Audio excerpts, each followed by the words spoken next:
ગરુડ પુરાણમાં આપણને મનુષ્યના જીવન અને મરણના સંબંધિત એવા ઘણા રહસ્યો વિશે જાણવા મળે છે, જેને સાંભળી કોઈ પણ વ્યક્તિ પોતાનું જીવન જીવવાની શૈલીને બદલી શકે છે.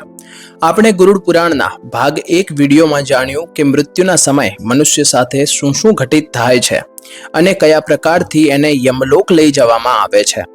આ વિડીયોમાં આપણે જાણીશું કે મૃત્યુ પછી જીવાત્મા કેટલા દિવસ સુધી ઘરમાં રહે છે અને આપણે ભાગ 1 માં જાણ્યું કે કઈ રીતે યમદૂત જીવાત્માને યમલોક લઈ જાય છે. અને આ વિડીયોમાં આપણે યમલોક ગયા પછી એ જીવાત્મા 24 કલાક પછી પાછી આવે છે અને જીવાત્માને એના સંપૂર્ણ જીવનના કાર્યોને દેખાડવામાં આવે છે અને એ આકલન કરવામાં આવે છે કે જીવાત્માએ કેટલા પાપ અને પુણ્ય કર્યા છે અને પછી આત્માને એ જ ઘરમાં લાવવામાં આવે છે જ્યાં એણે શરીરનો ત્યાગ કર્યો હતો અને 13 દિવસ સુધી જીવાત્મા પોતાના પરિવાર વચ્ચે રહે છે. મોહ વાસનાના કારણે આત્મા વારંવાર પોતાના શરીરમાં પ્રવેશ કરવાની કોશિશ કરે છે, પણ યમદૂત તેને બાંધી રાખે છે, જેના કારણે તે અસમર્થ હોય છે.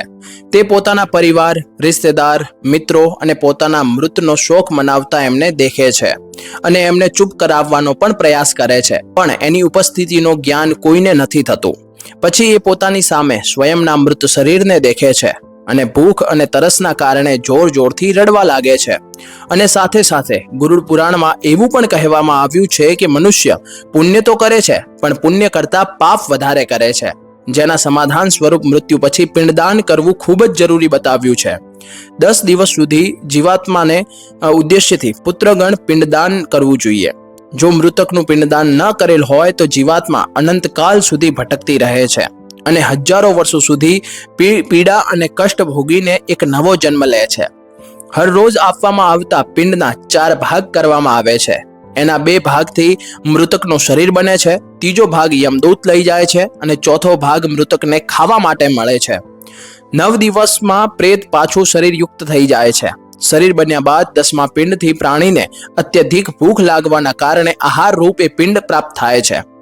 ગરુડ પુરાણ અનુસાર 10 દિવસ સુધી જે પિંડદાન કરવામાં આવે છે એ માત્ર નામ અથવા ગોત્ર દ્વારા પિંડદાન આપવામાં આવે છે.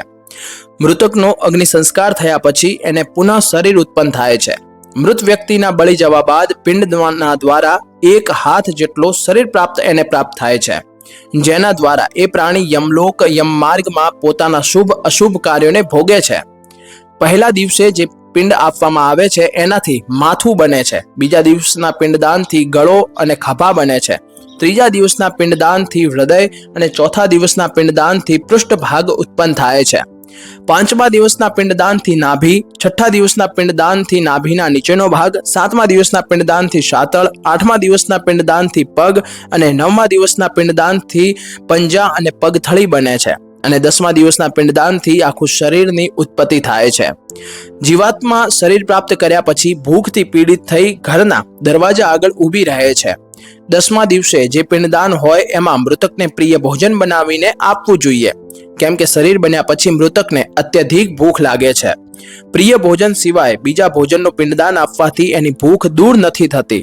મૃત થયેલા સ્ત્રી અથવા પુરુષ માટે પ્રેત શબ્દનો ઉચ્ચાર કરવો જોઈએ, જેથી મૃતકને આનંદ થાય છે. 13મા દિવસે પિંડ જ શરીર ધારણ કરી તરસ ભૂખથી પીડિત એ પ્રેત યમદૂતો દ્વારા ત્યાં લાવવામાં આવે છે અને અહીંયાથી એની યમલોકની યાત્રા શરૂ થાય છે. મનુષ્ય પોતાના કર્મોના કારણે જ મૃત્યુ પછી થવાવાળી યાતનાઓને ભોગે છે. જે વ્યક્તિ જેટલો વધારે પાપી હશે એનો અંતિમ માર્ગ એટલો વધારે કઠિન હશે, અને જે જેટલો પુણ્યકારી, નિષ્કપટી અને ભગવાન પ્રેમી હશે એની સ્વર્ગ યાત્રા એટલી જ સરળ અને સુખદાય હશે.